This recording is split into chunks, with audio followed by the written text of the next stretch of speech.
Reds hosting the Mets, and the Mets are minus 200 on the money line. The Reds are plus 165. The over under, 9.5 runs. The Mets laying a run and a half on the run line are minus 125, meaning if you bet them that way, they have to win by two.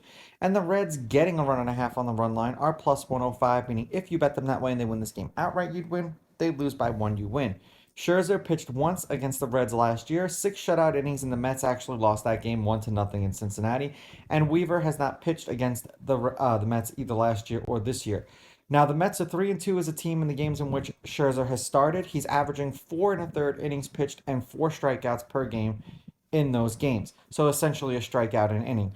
Now for Weaver, the Reds are 1-2 as a team with him on the mound. He's averaging 5 1/3 innings pitched and 6.3 strikeouts per game in those games in which he's pitched. So he's striking out quite a few batters. Head to head, the home team is 5-5.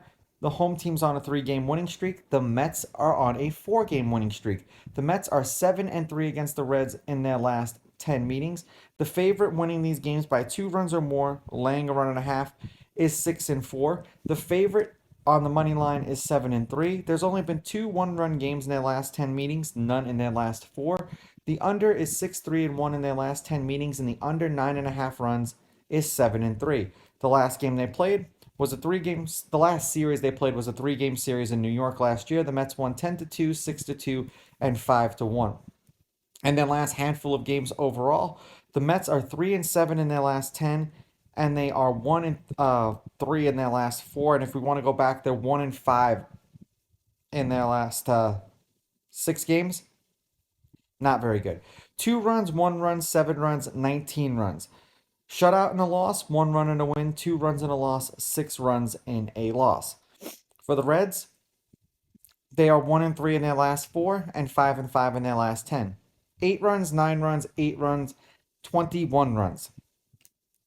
1 run and a loss, 4 runs and a loss, 5 runs and a win, 4 runs in a loss. The Mets have owned the Reds, so I'm going to take the Mets with the money line. I'm going to take the Mets laying the runs.